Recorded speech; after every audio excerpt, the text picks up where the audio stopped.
Ladies and gentlemen, welcome to the Tim Dillon Show from our temporary studio. It depresses me so much how the audio-only episodes of the show do not perform well on YouTube, even though they're really some of the best content. You know, the podcast I just did is one of the best I've ever done, and it's hovering under 300,000 views because there's no video. They're so much better when they're just audio. It's all meant to be audio. It's not meant to be this. This is all kinds of forced, by the way. Okay? It's crazy to me that people, but I understand we live in a visual culture, and I do enjoy the visual episodes and, you know, the visual aids that I have to show you, look, this is what I mean. But listen to the last episode I did. It was recorded from a car driving through Texas. And it's better than many of the video episodes because it's not really supposed to be a video medium, but nobody cares. Intent and intention don't matter to the people that watch this show. They're addicted to visual. They don't really care what goes on. Austin, Texas, how Austin became one of the least affordable cities in America. Big New York Times piece on my favorite city, bar none, the capital of Texas. How Austin became one of the least affordable cities in America. The capital of Texas has long been an attractive place to call home, but with an average 180 new residents a day, its popularity has created a brewing housing crisis that is reshaping the city. 180 new residents a day.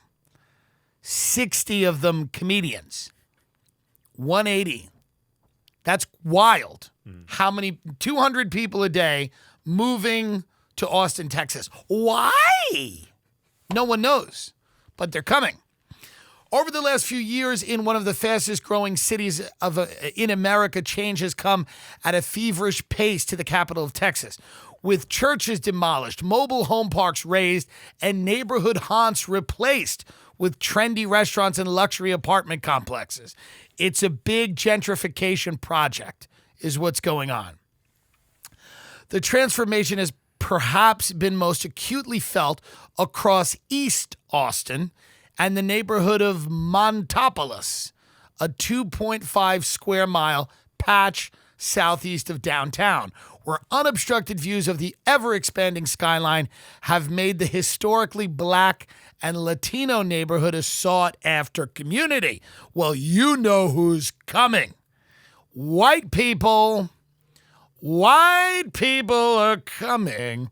White women and white men are coming to live in Montopolis so they can get a view of the ever-expanding Google skyline in Austin, Texas. I, of course, live 30 minutes away from Austin. I'm not even in the county. I have nothing to do with this. I have displaced no one. I bought a house from a guy who was a retired cop, but he retired a long time ago, and the wife, and they were white. I am displacing nobody, nor have I ever. In every city that I've moved, I've never really displaced any of the indigenous people, unlike many of my counterparts in comedy and elsewhere. They have all the right opinions online, but where do they live? They live in these areas that have been historically Hispanic neighborhoods in LA. And in New York, they've been African-American neighborhoods. And people come in and they just don't care. And they move into these apartments and they tweet Black Lives Matter from a room where a black family used to live. So it's a weird cognitive dissonance many of them have because they are the problem. But I'm not an anti-gentrification guy. I understand that there are positives and negatives to it, but I've never done it. I'm exempting myself. I lived in Hell's Kitchen, and then I lived in Astoria, where everybody, it's a multi-ethnic paradise in Queens. I never lived in a trendy, hip. I lived for 2 months in Flatbush, Brooklyn, with a crazy woman, and the house had no garbage because she was afraid of rats. And it was her room and my room did not have a door. I just had a curtain, and this crazy woman would put a garbage bag and tie it onto the door of the kitchen. And she said, we cannot have a garbage because of rats. She was terrified of rats. Apparently, she saw a rat, or thought she did, in the apartment. And from then on, she would never have a garbage. And every day, she would take 3 bites out of the northeastern corner of a piece of toast and then put it back in the refrigerator every single day. And I would see it as I went in to get almond milk for cereal. I would see which is 3 little bites like a rat would do. And me and her had a falling out, and she wanted me to leave. And I don't even remember what the falling out was about. I just remember she wanted me to leave. And I said, I want my security deposit back. And she goes, well, that's not the way it works. And I said, well, it is the way it works. And I forced her to give me my security deposit back. And she made me meet her in a drugstore in Brooklyn, a small drugstore in public, because she was afraid to meet me at the house, you know? And I took the security deposit back. It wasn't a lot of money. I think it was like a check for $750. And I just screamed very loudly at her. It embarrassed her in the store. I said, you're an animal. You're an animal. As I was walking out, I said, you're a goddamn animal. And I wish her well. For 2 months, but that's it. But every other place I've lived, I've never, ever once lived in and I'm not saying that everybody who lives in a gentrifying area is a demon, but you know, I there's something about the energy of those areas I don't like. I don't like these trendy areas. And a lot of those areas, it's like white women with gang art. Like, that's the aesthetic. It's like white women gang art. And to me, that's not for me. I like to go out to the suburbs. I like the suburbs. I really do. Cities are hellish, truly. As I've grown older, I've started to realize that. When I was younger, you would like the cities, but then you live in the cities and you go, the suburbs are nicer. They're better. Mm-hmm. There's more space, right? Mm-hmm. There's not a ton of people with their ideas. Everyone has an idea. Suburbs, people just go, hey, shut up. Get takeout. Instead of assaulting me with your ideas, get takeout. Take food from that restaurant, bring it to your house and eat it.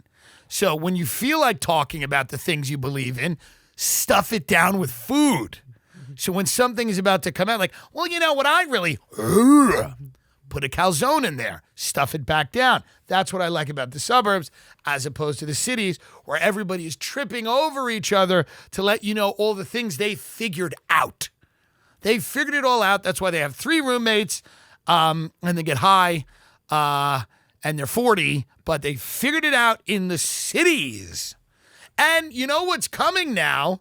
And we're not going to spend too much time on this article in Austin, but I do want to read this. We knew it was coming, said Francisco Nunez, Irish, who for nearly 2 decades lived at the Cactus Rose mobile home park, until it was sold to a developer to make way for amenity-rich apartments that now fetch more than double what he once paid in rent. The Cactus Rose Mobile Home Park. A decade ago, Austin, the capital of Texas, often deemed a liberal oasis in a staunchly conservative state, was among the most affordable places to live. Now, according to a forecast prepared by Zillow, a real estate company that tracks affordability, the Austin metro area is on track to become, by year's end, the least affordable major metro region for home buyers outside of California. It has already surpassed hot markets in Boston, Miami, and New York City. So, I mean, listen, and I see people on Twitter quoting this article, and they're like, we did it. We did it. You hate LA. You've made Austin a shittier LA. Thank you, Elon Musk and Joe Rogan and Google and all of these people telling you how great it was to move to this hot, insect-infested swamp known as Austin, Texas. Look at this lovely couple. They lived in a mobile home park, and that's what should happen. They're enjoying it. They have nice plants. They look happy, yeah. They're happy. And then what happens? Elon Musk goes, oh, I don't like LA. And then he goes, we're going to move to Austin. And then Joe Rogan goes, we're going to make the biggest comedy scene in the world. And then all of these people move to Austin. Well, then what the hell happens? They get kicked out of their mobile home, Cactus Rose Mobile Home Park, to make way for high rises that will be filled with demons. Austin is the worst kept secret, says Job Hammond. J-O-B, Job Hammond is this person's name. With the University of Texas flagship campus, gentle rolling hills, and a vibrant music scene. Let's unpack all of this briefly. Okay? The University of Texas flagship campus is an utterly meaningless statement. Let's just get that out of the way. The University of Texas flagship, like we mean business at this location. Gentle rolling hill. What are they talking about? It's for stupid people. Gentle rolling hills. What? I don't even know what that means. And a vibrant music scene. That is not true. It has no music scene. Literally none. Austin has been an attractive place to call home, long been an attractive place to call home. But surging prices have created a brewing housing crisis that is reshaping the city of nearly 1 million people and pushing mostly low-income Black and Latino residents like Mr. Nunez away from cultural centers, transportation hubs, grocery stores, and other amenities. What they're going to need to do is build affordable housing. They're going to need to build affordable housing. That's what's going to need to happen. I'm calling it right now. They're going to need to build affordable housing for all these people that are getting displaced. Do you disagree with me? No, I agree. I think they should build affordable housing. Yes. Because you can just say that to get out of any conversation about this. You go like this. You go, well, because this is what people in Austin do. Everybody's sawing into brisket, and you go, oh, they're going to build affordable housing. Affordable housing is coming. Well, I understand your concerns, but we need affordable housing. There's going to be affordable housing for the Nunez family. Well, I'm glad you asked. There's housing coming, and it's going to be affordable. So the Nunez's, no, listen to me. Stop freaking out. Stop. It doesn't, it's affordable housing is coming. No, they're going to build housing like for regular people, except they're going to give it to them for less, and it's going to be affordable housing. Do you not get it? Affordable housing. So what I'm saying is I'm not worried about any of this because they're going to build affordable housing, and everything's going to be okay. My recommendation is you not move to Austin, Texas, because there's truly nothing to move to. And I'm not insulting. I don't even live in Austin, Texas. I live outside of Austin, Texas. I've walked around Austin, Texas. I've driven around Austin, Texas. I, for the life of me, don't know what people are talking about. And I'm trying to get on board, but I can't get it through my head.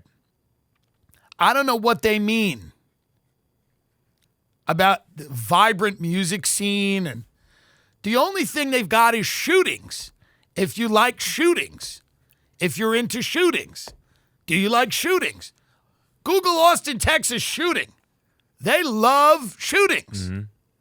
Yeah. Man killed after shooting in Northeast Austin. 3 people shot during 2 separate South Austin shootings. 1 hospitalized, 1 arrested after shooting in Austin Entertainment District. And who's being entertained? Police investigating late-night shooting near UT Austin. Man shot inside of 6th Street Tavern says he will be okay after shooting. Isn't that nice? They go, how are you enjoying it here? He goes, I love Austin and I'm going to be okay. Don't worry about it. Man shot in West Campus. Austin police search for suspect. Man critically injured in North Austin shooting at shopping center.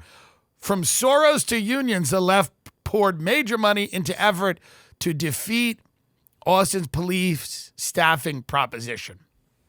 Fox News article. Not quite a shooting, but maybe related. So that's really what they are. It's the live shooting capital of the world. If you want to see a live shooting, and a lot of people do because music is boring, but if you want to see a live shooting, if you want to see someone get killed, go to downtown Austin because it is the live shooting capital of the world. So you hear the banjos going and the guitar, and then you're going to hear what sounds like a snare drum, but it's shooting. Maybe that's why everybody keeps calling it the live music capital of the world, because they're confusing a snare drum with a gun. That's not a drum, it's gunshots.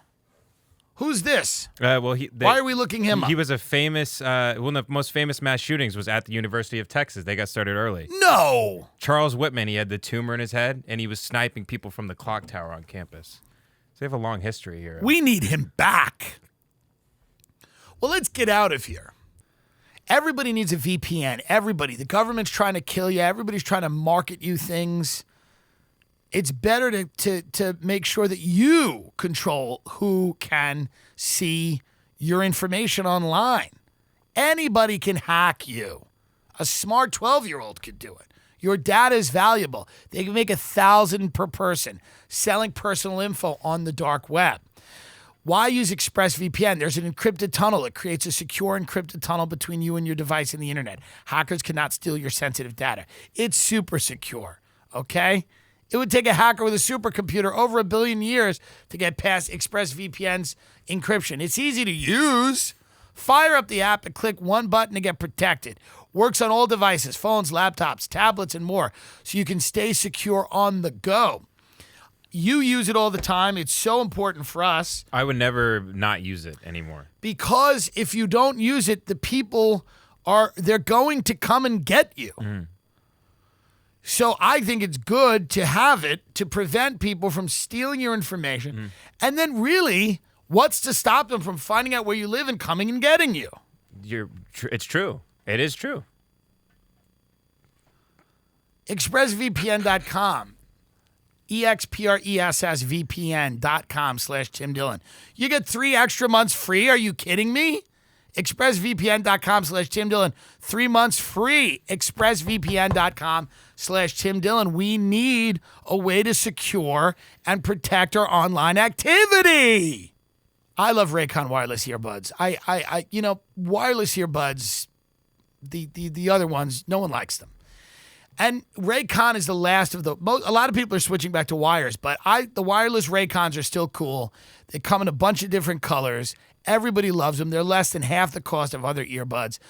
They're great. They're a great gift. They're great for you. They have 6 hours of playtime. You don't have to charge them every 2 seconds. There's 5 stylish colors. You can pick a perfect one for everybody on your list. This is great holiday stuff. Holidays are coming up faster than you think. Now is the time to knock out that gift list and avoid the last minute. It's great. You know what? This is the year you get a few little gifts. You don't get the big gift. Right. Because you're not going to get it. Supply chain. Get a few little gifts and little stocking stuffers. Raycon earbuds are a great stocking stuffer. Go to buyraycon.com/Tim. Buyraycon.com/Tim and use code HOLIDAY today to get 15% off your entire Raycon order. That is buyraycon.com/Tim. Use the code HOLIDAY, HOLIDAY, to get 15% off your entire Raycon order. Buyraycon.com/Tim. Because you know what's coming now is the flash mobs. Now, I warned of this many moons ago. I was on the record talking, I think, about flash mobs. I'm unsure. Now, the flash mob is not nearly as fun as it sounds. What it is a gang of 20 or 30 people and they run into Nordstrom's, which would be fine because no one cares about faceless corporations like Nordstrom's, right? Kind of. But they beat the people in the Nordstrom, so that's not good.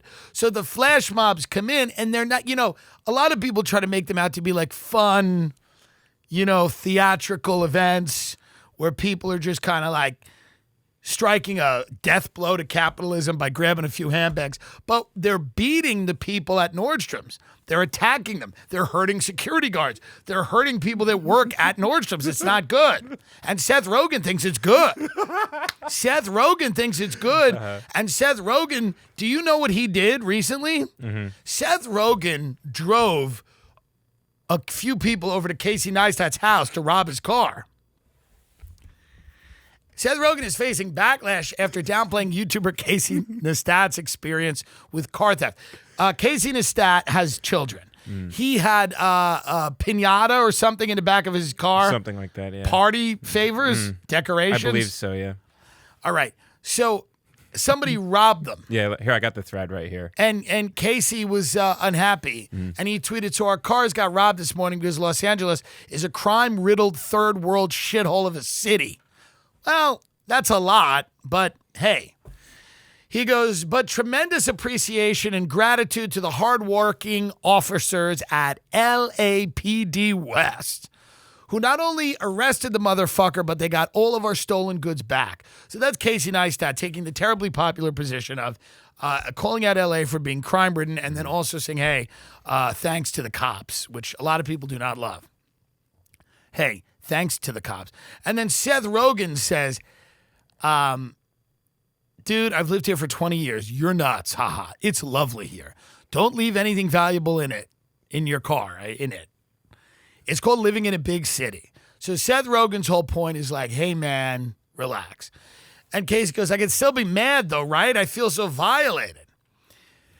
Seth Rogen goes, you can be mad, but I guess I don't personally view my car as an extension of myself. And I've never really felt violated any of the 15 or so times my car was broken into. Once a guy accidentally left a cool knife in my car, so if it keeps happening, you might get a little treat. So Seth Rogen is high, as usual, right? He's always high, right? That's his thing. Yeah. He's a drug addict. Yeah, he's like a weed company. He likes drugs. Yeah, There's nothing wrong with it. He's addicted to drugs, probably. I mean, there's nothing wrong with that, but that seems to be what his thing is, right? He sells weed. So he doesn't care about people. Seth Rogen would be robbing cars if he wasn't an actor, probably. That's kind of what this comes down to. Seth Rogen's like, hey, man, I'd be breaking into your car if I wasn't an actor who's a funny guy. And Seth Rogen's made some great movies. Sure. But, I think Seth Rogen's kind of like, I really, empathize with whoever stole your daughter's party decorations out of your car because, frankly, I would be doing something similar if I wasn't a multi-millionaire. Seth is kind of an example of a guy who seems to have he's run so far to the left, he's in self-parody. It's not even real anymore. He's unable to make a point that doesn't descend into some type of parody because he's so on another planet that I understand people going, Casey, you're overstating it. LA is not a third world shithole. Most of it might be. Some of it is. But not all of it, right? You can't say all of it, sure. Right? And I understand Seth Rogen being like, hey, man, that was a little bit much. But then Seth Rogen being like, I don't view my car as an extension of myself.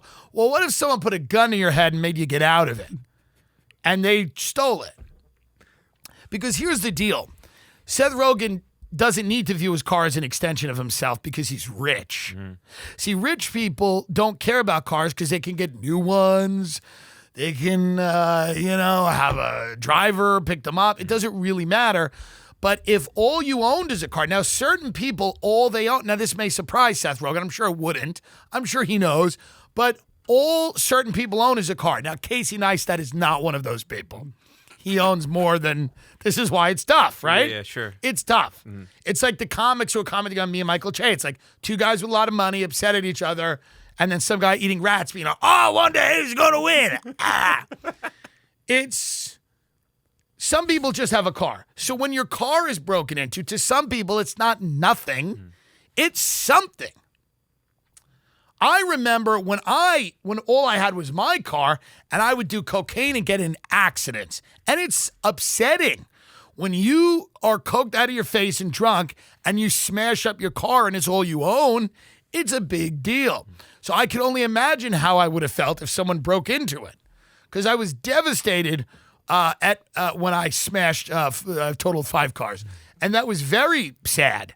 But Seth has to understand that not everybody has a real estate portfolio and projects they care about. You know, Seth is lucky, like we're lucky. We get to do something we like. We have projects. And people care about projects and things you get to see come to fruition, things you can start and pour your mind and body and soul into, and then love and curate and then see them go from nothing to something. They're movies and books and whatever. And not everyone has that. Some people literally just have a Chevy Cruze, and they're proud of it. And they work their ass off for it. So if somebody walks by and smashes it and grabs their shit out of it, they're going to be upset. And I think California has problems with the crime. And now you have the flash mobs, which the flash mob thing is smash and grab. It's the old smash and grab. We're back to the 80s. The smash and grab is you smash and then grab, and you do it in large numbers. So sometimes it's people in Beverly Hills. Sometimes they hit a Nordstrom's. They hit these department stores, or sometimes they go into a store, they smash, and they grab what they can get, and they're out. And every now and then, a security guard or an employee gets in their way, and they fuck them up. And that's not nice. Now, some people go, hey, what's the problem? Like Seth Rogen types would go, what's the problem with their kids having fun? Now, they're not kids, but this is probably the refrain from the people that, they go, what's the big deal? I could even be persuaded, hey, a flash mob here and there, I think is fun. It keeps everybody on their toes. I don't necessarily think it's the end of the world. A flash mob here and there. A little flash mob here and there. Keeps you going. But it's becoming a pattern of behavior, and it's becoming troubling because innocent people that work in these stores are getting hurt. They're getting smacked, beaten up. They killed some dude, I think. I don't know, but these flash mobbers they're out of control. And the whole thing here is civilization clearly doesn't work perfectly. And there's a lot of people out there going, well, if it doesn't work perfectly, maybe we should just get rid of it. Why do we need any of it? Why can't you run into a store, kill a security guard, and steal a handbag? Is there a good reason for that? Well, there's a few. You shouldn't kill an innocent person so that you can get a Gucci handbag. And this is anarchy, which a lot of people seem to not mind, right? It's anarchy if you are shopping and all of a sudden you have to duck and cover because 30 people have run into the store to smash things and take. That's lawlessness. And some people go, what's the problem? Seth Rogen, I've never viewed Nordstrom's as an extension of myself. It's lovely here. He's just hiding in menswear. What's the problem? So what? 30 people that are armed have entered a Nordstrom's to fuck around and take some shit. So I guess that's the attitude. But I think most people are starting to get a little tired of it. Last Friday, a mass smash and grab hit luxury stores in Union Square in San Francisco. And the next night, a Nordstrom in Walnut Creek in the East Bay. 80 people jumped out of a pack of cars just before closing time and swarmed the store's aisles, many escaping with merchandise. 2 employees were assaulted, one of them with pepper spray. Then, Shortly after midnight last Sunday, culprits used a sledgehammer to smash storefront windows at a Louis Vuitton and a Saks Fifth Avenue in Beverly Hills, police said, but patrol cars arrived to scare the thieves off before they could go inside. At the Grove in LA's Fairfax district this week, the Nordstrom robbery did not appear to be deterring shoppers. Guadalupe Rivas extended a 12-year tradition of trekking from Bakersfield to the popular outdoor mall on Wednesday for holiday shopping the day before Thanksgiving. She was en route to meeting family in Fullerton. Who is writing these articles? This is so weird. She said the smash and grab robbery was not going to deter her. Quote, I've never felt scared here, and I wasn't going to let that stop me. Here's what I love. They got to put in like the pro shopping message always, you know? Mm-hmm. The smash and grabs did not deter the brave Guadalupe Rivas, who drove from Bakersfield to stare down these anarchists herself if need be.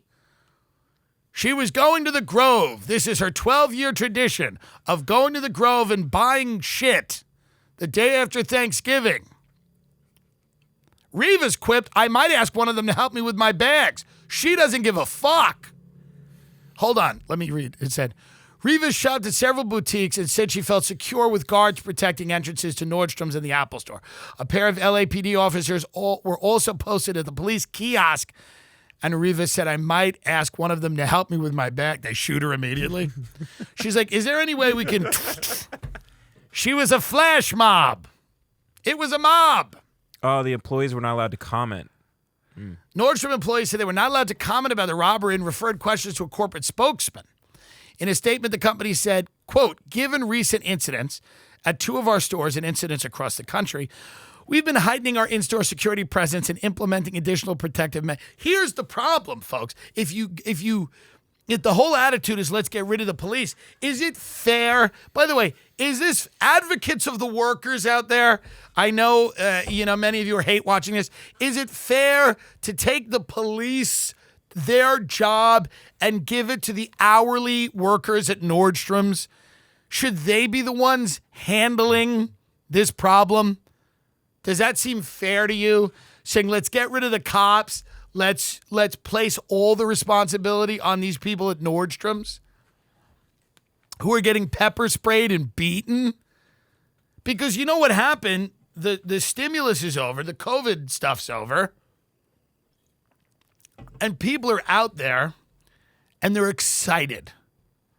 And they're getting, and they want to commit crimes. And they know that, this is a great climate to commit crimes because as soon as you commit a crime, Seth Rogen will defend you, no matter what it is. So when you have celebrities coming in to defend you, you go, I think this is a great idea. Who cares? Let's go. Let's grab some merch over at Nordstrom's. Have you ever shoplifted? No, I never have. Never once. I guess when I was like 3, I stole some colorful Band-Aids I wanted that had Fred Flintstone on them. Why would you steal them at 3? I wanted them. My mom said no, and then I had to bring them back, and I was crying. And I never stole again. She caught you? Mm-hmm. And what did she say? She was like, very bad. She was like, very, very bad. We're going back to the store. Why didn't she just get you the Band-Aids? I was probably being a piece of shit all day. I was probably being nasty. You were not a good kid. I don't think so. And very few people liked you. I've spoken to family members. I would poop my pants all the time. No, you were a real piece of shit. Literally and figuratively. But what I'm saying here and is that now why don't we could we do a flash mob in like a fun flash mob in a froyo place? And just still the froyo from the toppings too? Like something fun where we don't pepper spray. Maybe we pepper spray because that comes out, right? Mm. Maybe we pepper spray one of the young girls working in the froyo. Just don't get it on the toppings. You don't want that. Yeah, I would pepper spray her in the eyes. And then I would steal the yogurt, and then Seth Rogen would defend me. That would be my hope. If we could make something like that happen, then. But I used to steal a juice. I stole a fresh squeezed orange juice every day from the Food Emporium for 2 years on 8th Avenue in New York City before I got on my tour bus. Oh, yeah.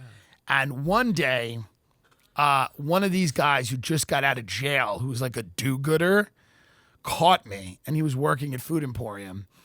And he goes, I'm catching you. He goes, I just got out of jail. And he was like this, he became a rat. He became like this like bad person. Awful.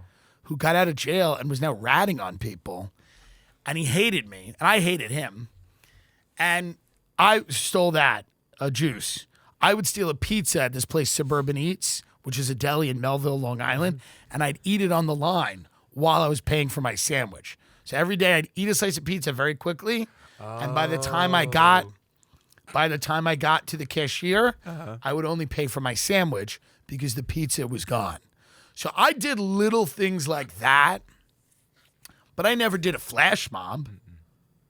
You know? How do you get into a flash mob? How do 30 or 40 people... Some of these are 80 people. They really have to organize here. It's truly kind of interesting. 80 people. You know what it reminds me of? The scene from not Ghostbusters.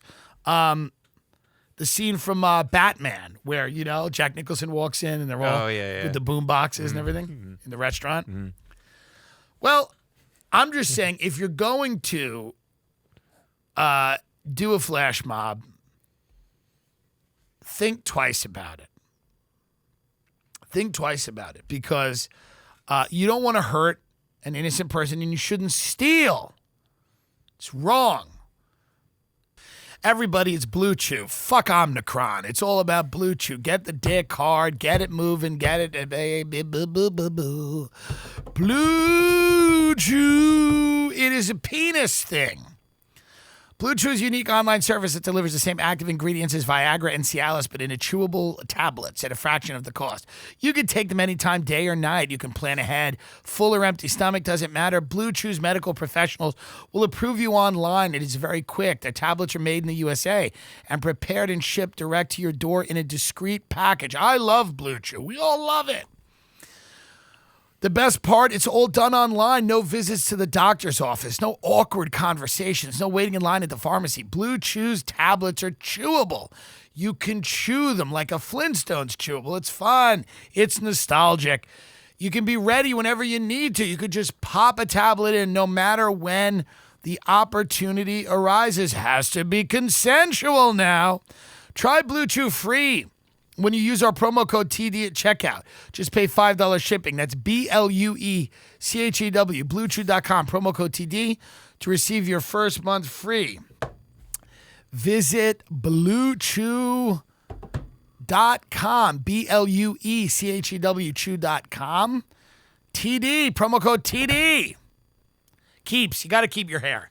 The best way to keep your hair is to stop it from being taken from you by a vengeful God. Keeps is the only hair loss prevention system that is very cost effective. It allows you to keep your own hair. You got to start soon. It takes 4 to 6 months to see results, but it's discreet. The results are proven. It's got a ton of great 5-star reviews. People love it. I mean, they deliver medication straight to your door every 3 months. You don't have to leave your home. All of these things are incredibly important. I mean, I have friends using this, and they're so happy about it. Because, 2 or 3 men will experience some form of hair loss by the time they're 35. More than 50 million men in the U.S. suffer from male pattern baldness. There are only 2 FDA-approved medications that can prevent hair loss. Keeps offers both. So it's low cost. It works. You got to start soon. That way it'll keep the hair you have. And if you're ready to take action and prevent hair loss, go to keeps.com/TimDillon to receive your first month of treatment for free. That's keeps.com/TimDillon to get your first month free. keeps.com/TimDillon. Unusual symptoms of mutant COVID strain. South African doctor who first raised alarm about Omicron warns its early signs are mild and patients do not lose their sense or smell. So they shut down, again, this was like the biggest story, Omicron, whatever they call it. Omicron, the new COVID variants here. Fauci's like, lockdowns are not off the table. Israel shut their borders. Other people are shutting their borders. It came out of an HIV patient in South Africa, right? That's what I've read, yeah. Yeah, they're really pulling out all the stops for Omicron. They're like, let's give it an origin story. It came out of an AIDS patient in South Africa. They were like, what failed with the other ones? They're like, they didn't have origin stories. Give Omicron an origin story. Okay, say it came out of an AIDS patient. Oh, okay. Omicron has since been detected in Britain, Germany, Italy, Belgium, Botswana, Israel, Hong Kong, and Australia, while Australian health authorities are today conducting an investigation into a suspected case. Now, South African doctor says this is like a tempest in a teapot. It's a storm in a teacup. He goes, listen, guys, who cares? The symptoms are very mild. It is maybe a little bit more transmissible, but like every virus, there's a lot more mutations, and it weakens the virus over time. But nobody wants to hear that. But isn't that what you're hearing too? Yeah, that's what I'm hearing. This is not the end of the world. This is not what people think at all. This is going to be absolutely fine. I'm hoping it's a false alarm and the market rebounds and because the market got slaughtered. Everybody thinks that the plague is here. But we've got the Ghislaine Maxwell trial, and we've got all kinds of things. So there's nothing wrong with a little Omicron to get everybody. Here we go. We had one very interesting case, a kid about 6 years old with a temperature and a very high pulse rate. And I wondered if I should admit her. When I followed up 2 days later, she was so much better. They're saying it's increased heart rate, a little temperature. The variant could pose a greater danger to the elderly, which is every variant, including the original COVID. The fatigue is supposed to be more intense. There's more intense fatigue. But we don't know, right? I mean, how we haven't long collected are we? enough data. How long are we into this pandemic now? 2 years? Yeah, coming up on 2. This is the last one, I think. And I know that we've been saying that forever, but this is the last. I think this is the variant where at the end it weakens. The new potentially more contagious Omicron variant of the coronavirus popped up in more European countries on Saturday, just after being identified in South Africa, leaving governments around the world scrambling to stop the spread. I love it. Scrambling to stop the spread. The UK on Saturday tightened its rules on mask wearing and testing of international arrivals after finding 2 cases. This may fuck up our European tour, our UK, Ireland and London. We don't want it to. Scotland. I hope not. In Scotland, but we don't know. We don't know what's going to happen because, I'm not understanding this. I'm confused because apparently people are rushing to stop the spread of something that is incredibly mild. I don't. But we're going to play it by ear. It may not affect us. Omicron. Omicron. What is the history of the name? Why is it named Omicron? Pfizer and Moderna are like, we'll just cook up another vax. It's another trill. They kept naming the variants after Greek letters to avoid public confusion. But they can't use Z because that's the president of China. Wouldn't it be funny and if a gender. I just want to see the CEO of Pfizer. Can we get $1 million listing episode of the $190 million house the CEO of Pfizer is going to buy in Beverly Hills? Just the CEO of Moderna. A lot of new pharma billionaires being created. I just want to see a nice episode of Selling Sunset, which is returned. The brain dead women up the street sell real estate, and these 2 little dwarf kings they own this real estate brokerage. These 2 dwarf kings, and then they have this woman named Christine Quinn, who's the whole reason for the show. She's a lichen. Google lichen.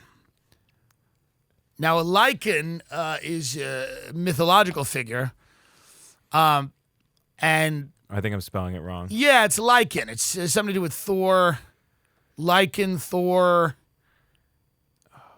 She's a lichen. Well, any event. Ben will get that up. And she's very tall, and she's kind of albino, and she wears these crazy outfits. And her and all the other women fight with each other. They don't really sell houses. The Dwarf Kings sell the houses, and then the women walk around these open houses. We went to a few open houses today. But I just want a Selling Sunset episode where just the CEO of Pfizer goes and buys. What do you have there? That's a lichen, Lycaon, and they're very evil. It says they're like half wolf. Well, no, I don't know that you are really. You're very bad at this. It's kind of interesting how bad you are at looking things up. This is from mythology. I mean, you're good at other things, but you're really not good at this, right? I mean, this is, and even people comment, this is where you don't really add anything. I don't shine. Well, you can't even get to what I'm talking about. It's very strange that you can't even get to it. You're pulling up pictures of hyenas. This is from mythology. What about the movie Underworld: Rise of the Lycans? Can you Google Underworld: Rise of the Lycans, please?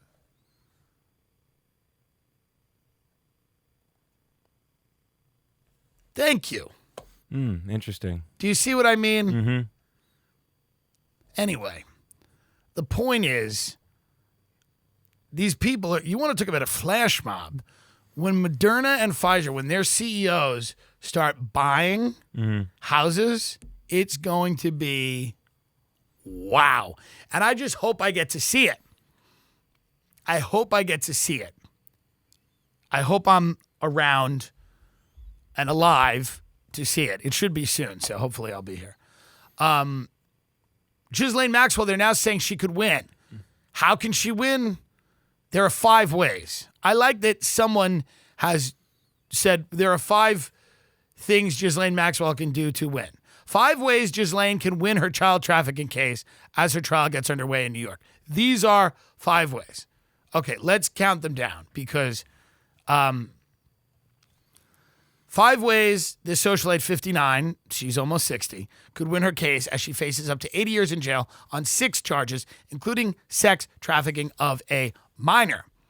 Okay, let's see. Scapegoat for Epstein. So she could claim she was being used as a scapegoat for Epstein. Well, that's an interesting way to do it. Okay, that's number 5. Number 4, a desire for cash.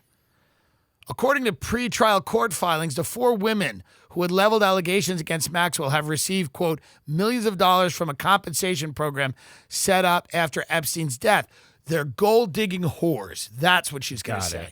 They're gold-digging whores. False memories of abuse. This is one of the good ones, one of my favorites. Leading cognitive psychologist professor Elizabeth Loftus is set to argue that Maxwell's alleged victims may have been influenced by media stories and conversations with other accusers into creating, quote, false memories. One of my favorites. This is one of my favorites. They trotted this out in the 80s, the 90s. They go, no matter what happens, if a kid alleges somebody abused them, they go, oh, false memories. Quote, her testimony will concern the workings of human memory, the effects of suggestion on memory, the mechanism of the creation of false memories, the characteristics of false memories, how memory fades and weakens over time, and how memory becomes more vulnerable to contamination. So you can easily be convinced you were taken to an island and you sucked Alan Dershowitz's dick, even if you didn't. Mm-hmm. Right to a fair trial. Now, this one I can understand. Maxwell's team could argue that her right to a fair trial has been scuppered. Interesting word. I would have said compromised. By media coverage and other scrutiny following her arrest. After she was taken into custody, William Sweeney, the FBI's assistant director for New York, labeled her a villain who, quote, slithered away to a gorgeous property. It was fine. Age of accusers. Lawyers for Maxwell are set to argue that not all of the alleged victims were underage. Her accusers are listed as minor victims 1, 2, 3, and 4 on the indictment, but her team will highlight that one was 17 when she was allegedly assaulted, and that the age of consent in the UK is 16.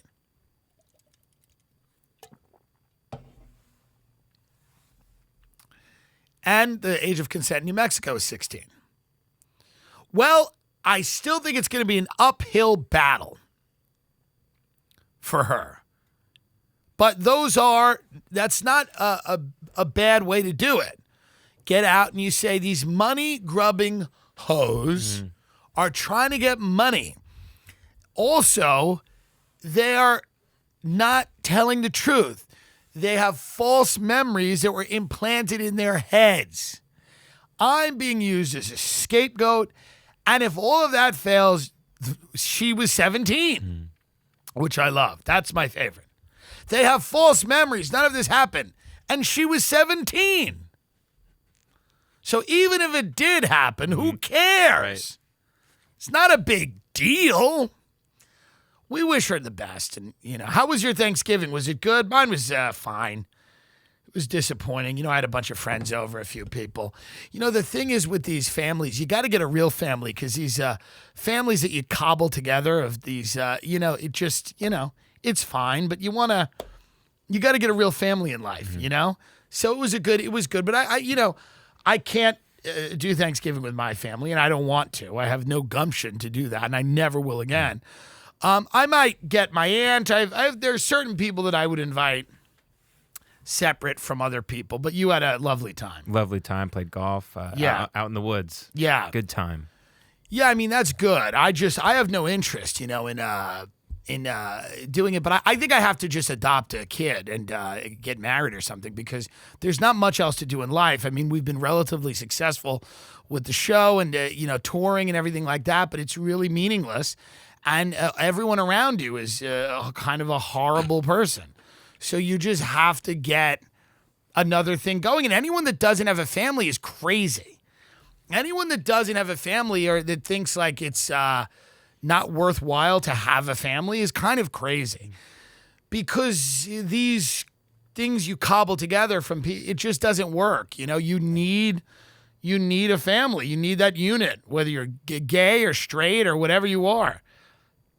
Pedophile, Ghislaine Max, any of these people, you just need a family. Yeah, she's close with her family. Yeah. They're a family. Yeah. Why doesn't Seth Rogen defend her? Go, what is this a big deal? Seth Rogen goes, is this a big deal? Seth Rogen goes, I've lived here for 20 years. I've never viewed my young daughter as an extension of myself. Who cares? I've never felt violated. What's the big deal? What? That's what I mean. It's easy to defend like property crime because no one cares about it. Why don't you defend this? Grow some balls and defend her like I have. I've gone on the ledge to defend this woman.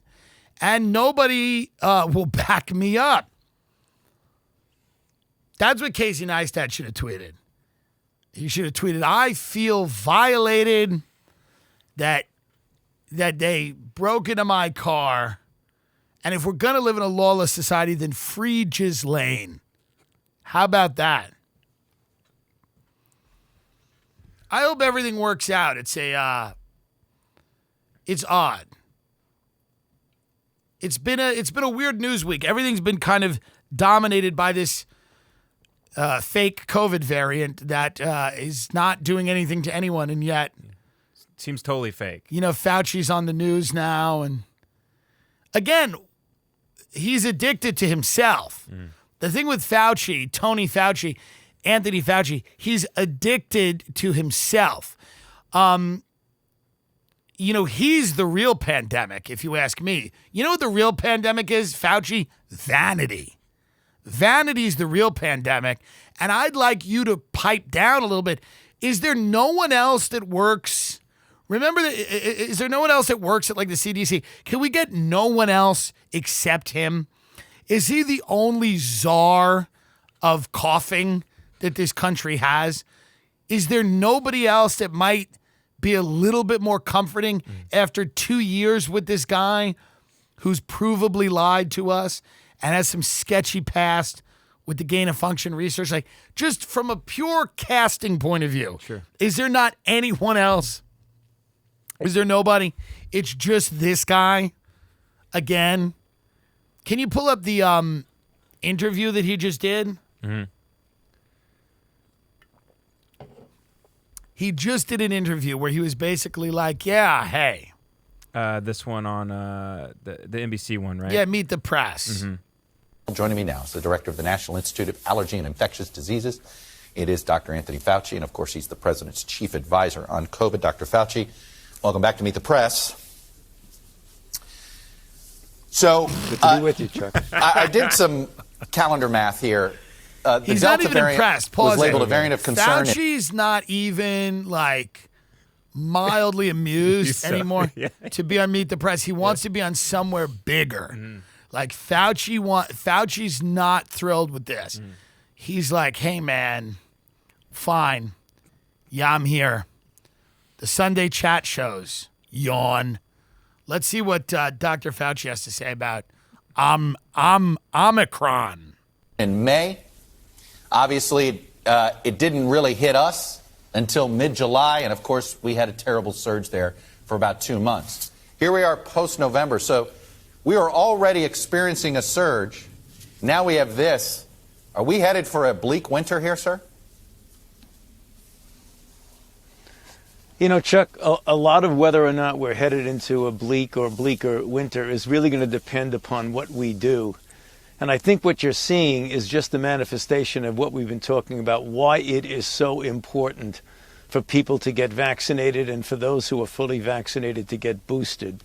Because even when you have variants like this, and there's a lot of unknowns about this variant, we know from experience that when you get a level of protection with vaccine, and particularly now with the extraordinary increase in protection you get with the booster, even when you have variants of concern, you do well against them. It may not be as good in protecting against initial infection, but it has a very important impact on diminishing the likelihood that you're going to get a severe outcome from it.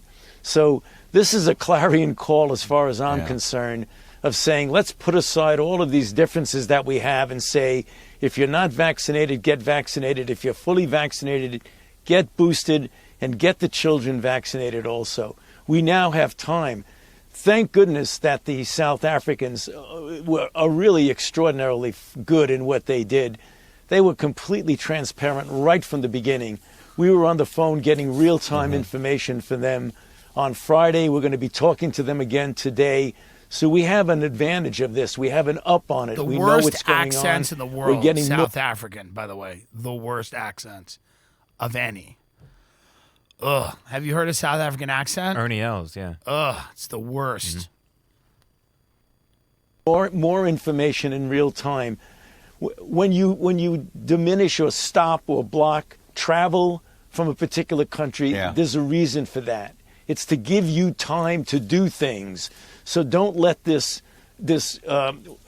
decision that was made about blocking the travel from certain countries go without a positive effect. And the positive effect is to get us better prepared, to rev up on the vaccination, to be really ready for something that may not actually be a big deal, but we want to make sure that we're prepared for the worst, and that's what we should be doing. Okay, what is it about this variant that you've seen so far that has everybody so alarmed that the other variants that we've had in between Delta and this one, Delta alarmed folks, this one alarmed folks, Lambda and Mu, for instance, haven't.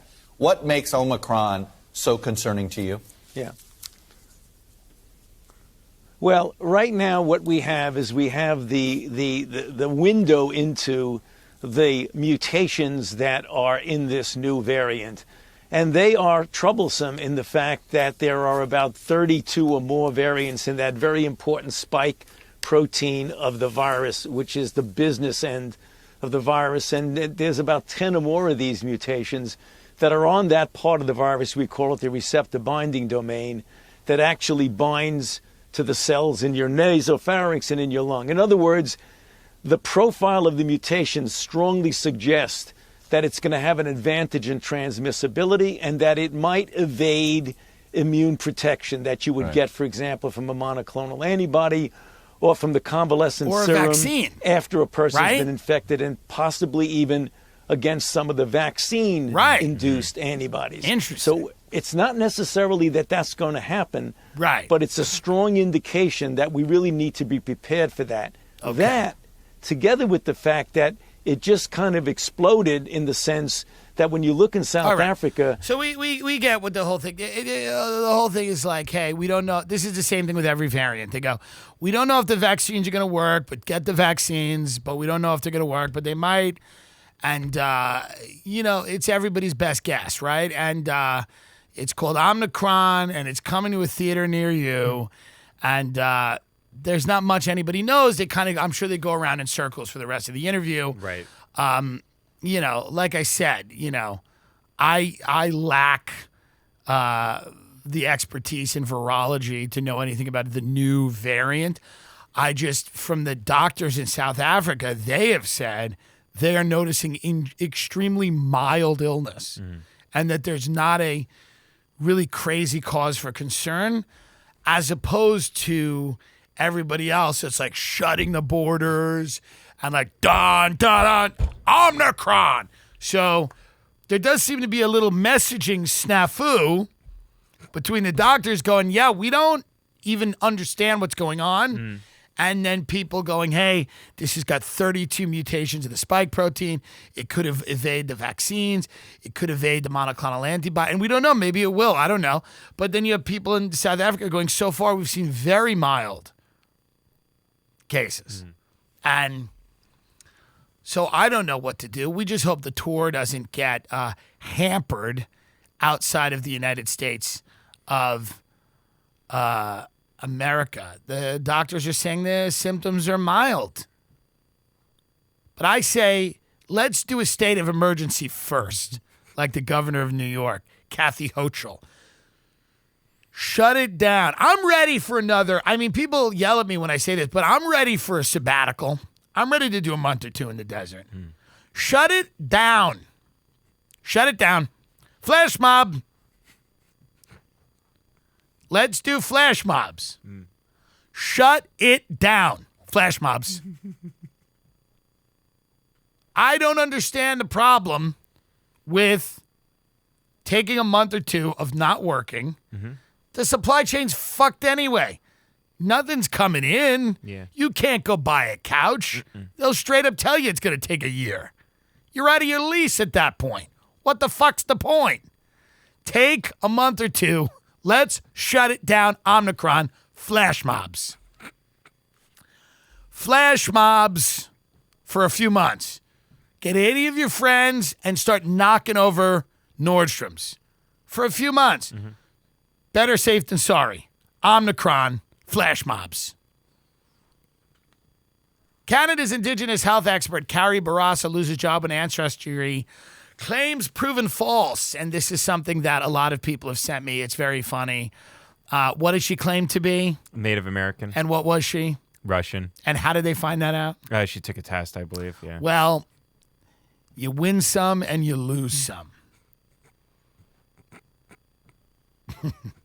That's great. Yeah, why not?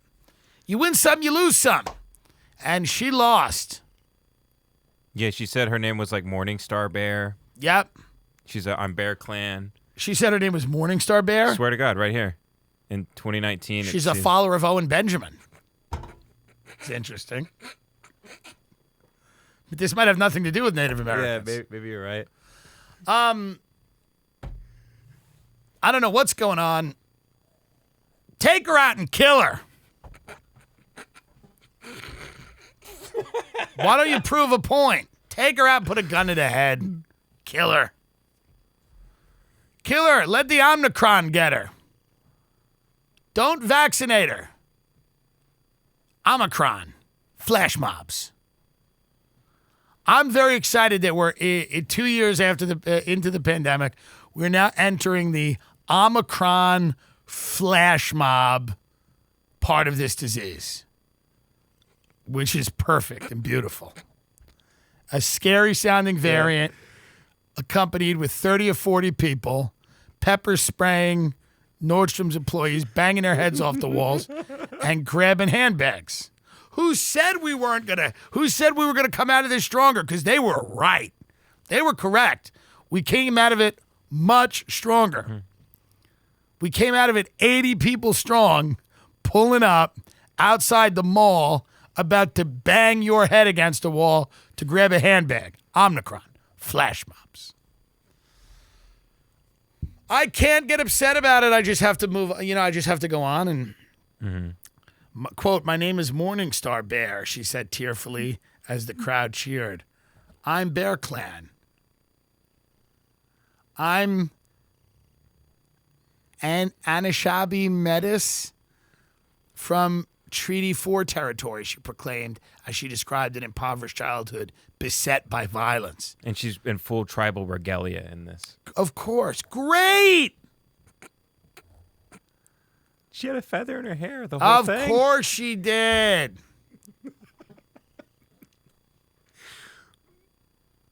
When I saw the TEDx, to be quite honest, I was repulsed by how hard she was working to pass herself off as indigenous, said Winona Wheeler, an associate professor of indigenous studies. Wheeler, a documented member of Manitoba's Fisher River Cree Nation, started digging into Barassa's genealogical records and took her findings to the media. Oh, that's great. Great. This is a good movie now. This is gonna be like a movie. You remember how there would be mysteries where somebody would take it upon themselves to look into somebody else, Yeah. and they would find out that they were like a murderer, or they would find out that you're not the true inheritor of the estate, and they find out that you're a liar, and now they're going to find out that you're not a Native American. You're really not. It's like a Maury episode. Going to be the end of the movie, just ripping the feather out of her hair. It's like the end of Tommy Boy with Bo Derek. They find out that Rob Lowe and Bo Derek were dating. They're not mother and son. It's going to be like this, except they're going to be like, you're not Morningstar Bear, are you? You're a dumb white bitch. Who says there's no good movies on the horizon? Well, we wish Morningstar Bear the best. You are what you are in your heart. You know? Now, this woman's insane, clearly. Yeah, God, she's not a looker. Boy. Well, don't move to Austin, folks. I'll tell you that much. You're upsetting the apple cart down there. There's Morningstar Bear. How much you want to bet she moves to Austin? Morningstar Bear, you've got a home in Austin, Texas. University of Austin. Come to the University of Austin and teach. Barry Weiss we've just added Morningstar Bear to all of the academic heavyweights at the University of Austin. Maybe Seth Rogen will go, who cares? I've lived here 20 years. I can't tell who's Native American and who's not. What does it matter? I've never viewed someone's cultural ancestry as an extension of myself. Sometimes you'll get a nice treat, like someone who pretends to be Native American will give you a knife. It's fun. Seth Rogen just defends everybody accused of anything. All right, folks, TimDillonComedy.com. Come see us live on the road. We've got all kinds of dates. We've added second shows in Atlanta, Sacramento. Go grab those, and there's still some tickets left for St. Louis, Reading, Pennsylvania, all over the place. It's going to be a lot of fun. Finishing out the year strong here, Garden City, Idaho. And we have a late show as well in Garden City, Idaho. So grab that. And then, of course, Toronto on New Year's. That is a big one at Meridian Hall, Toronto, Ontario. New Year's, a massive New Year's show. Hopefully we can do it with Omicron. And then, of course, so far, Glasgow, Dublin, London. We are in the UK. Hopefully Omicron doesn't fuck us over. And then Huntington, New York at the Paramount Theater, shooting a special there in late January, and then Red Bank, New Jersey.